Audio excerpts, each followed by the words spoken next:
او عزیزان محتشم، آج ہم خوف اور امید پر چند لمحے گفتگو کریں گے۔ اللہ پاک مجھے، آپ کو، ہم سب کو ان باتوں پر عمل کی توفیق عطا فرمائے۔ اللہ پاک ارشاد فرماتے ہیں کہ ان الذین هم من خشیۃ ربہم مشفقون، کہ جو لوگ اپنے رب کی خشیت کی وجہ سے ہر وقت بے قرار رہتے ہیں، ڈرتے رہتے ہیں، ان پر لرزہ طاری رہتا ہے، اور وہ اسی بات کی سوچ بچار میں رہتے ہیں کہ ہم نے اپنے رب کے حضور پیش ہونا ہے، اپنے رب کی بارگاہ میں پیش ہونا ہے، اور اپنے آپ کو بے حیائیوں سے اور بدگمانیوں سے اور غیبتوں سے اور دنیا کی آلائشوں سے اپنے آپ کو پاک رکھتے ہیں، اور اپنے آپ کو ناپاکیوں سے، ہر قسم کی غلاظت سے، ہر قسم کی گناہ کی غلاظت سے اپنے آپ کو دور رکھتے ہیں۔ یہی لوگ ہیں جو سبقت لے جاتے ہیں نیکیوں میں، بھلائیوں میں سبقت لے جانے والے ہیں، اور جو اپنے رب کی بارگاہ میں ڈرا اور خوف اس کے دل میں رہا اپنے رب کا۔ وَلِمَنْ خَافَ مَقَامَ رَبِّهِ جَنَّتَانِ، اللہ سورہ رحمان میں ارشاد فرماتا ہے، یہ قرآن کا 55 نمبر سورہ ہے، اور اللہ ارشاد فرماتا ہے جو اپنے رب کی بارگاہ میں ڈرتا رہا اور اپنے رب کی وجہ سے اس پر لرزہ طاری رہا، کیفیت میں اضطراب اور لرزہ طاری رہا، تو ایسے شخص کو میں جنتیں عطا کروں گا، 2 باغات عطا کروں گا۔ اور ایک حدیث کے الفاظ سید عالم صلی اللہ علیہ وآلہ وسلم ارشاد فرماتے ہیں کہ اگر مومن یہ جان جائے کہ اس کے پاس کتنا عذاب ہے، وہ عذاب کتنا بڑا ہے، تو آقا رحمت سید عالم صلی اللہ علیہ وآلہ وسلم ارشاد فرماتے ہیں تو جہنم سے وہ بھی خوف نہ رہے، ہر وقت اس کو جہنم کا خوف طاری رہے، کتنا بڑا عذاب ہے۔ اور ایک حدیث کے الفاظ سید عالم صلی اللہ علیہ وآلہ وسلم ارشاد فرماتے ہیں، اس بات کو حضرت ابو ہریرہ رضی اللہ تعالیٰ عنہ آپ روایت کرتے ہیں کہ ایک شخص کی کہانی سید عالم صلی اللہ علیہ وآلہ وسلم بیان کر رہے ہیں، کانا رجل یسرف علی نفسہ، کہ وہ شخص گنہگار تھا، اس نے گناہوں کی وجہ سے اپنے جسم پر زیادتیاں کی، گناہوں کی لذتوں کے لیے اپنے جسم کو تباہ کر رکھا تھا، گناہوں کی زد میں تھا، کثرت گناہ کی صورت میں اس نے اپنے آپ پر ظلم و زیادتی کی اور کرتا رہا، پوری زندگی اس نے گناہوں میں گزار دی، گناہ پر گناہ کرتا رہا۔ حضور فرماتے ہیں حضرہ الموت کالا لبنی ہے، جب اس کی موت کا وقت قریب آیا تو اس نے اپنے بچوں کو بلایا اور ان سے کہا اذا انا مت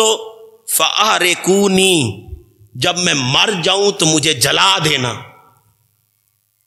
مجھے جلا دینا، سمت حنونی ثم درونی فی الریح، اور میری خاک جو میری جلی ہوئی ہڈیاں بچیں گی ان کو پیس دینا، ان کو پیس کر پھر ریح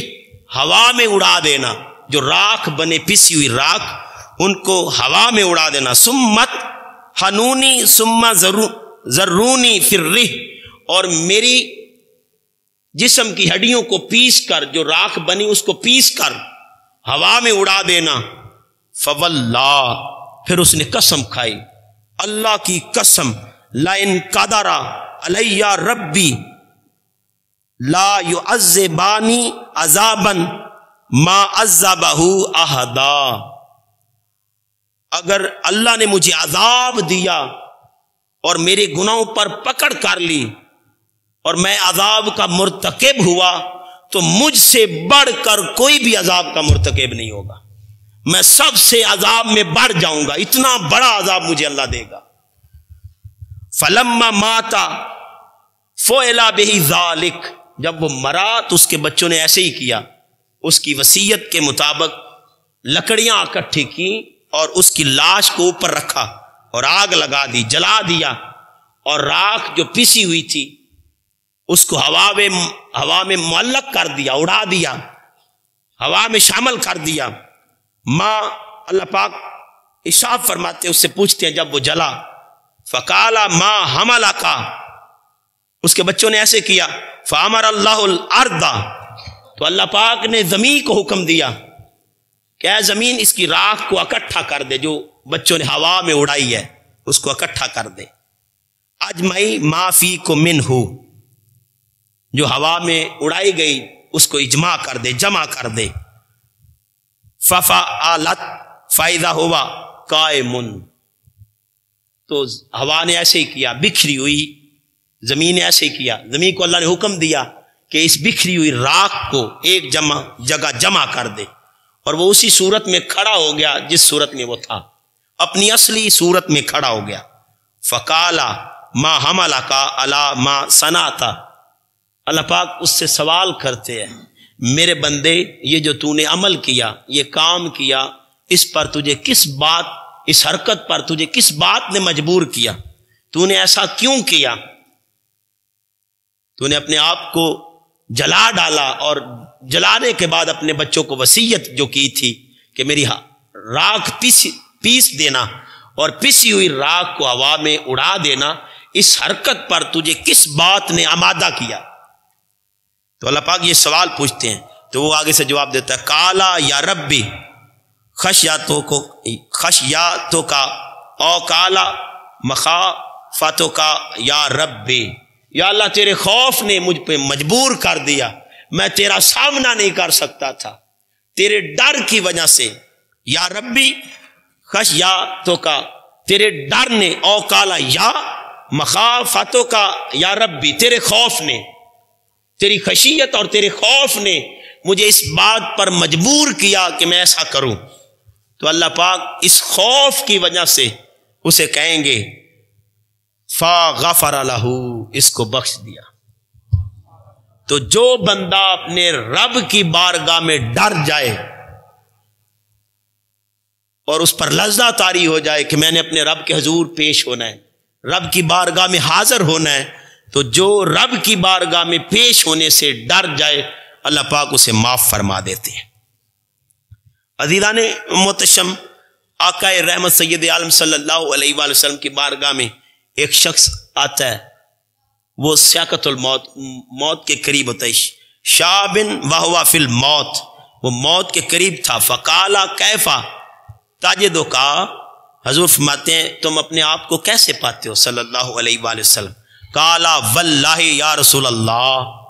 وہ قسم اٹھا کے کہتا ہے اللہ کی قسم، انی ارجو اللہ و انا اخاف ذنوبی، اللہ پر امید بھی ہے اور اپنے گناہوں پر خوف بھی ہے. اگر اس نے مجھے پکڑ لیا تو میں اپنے رب کی پکڑ سے بچ نہیں پاؤں گا، اور اس بات پر امید بھی ہے کہ میرا رب بڑا کریم ہے. فقالا رسول اللہ صلی اللہ علیہ وآلہ وسلم لا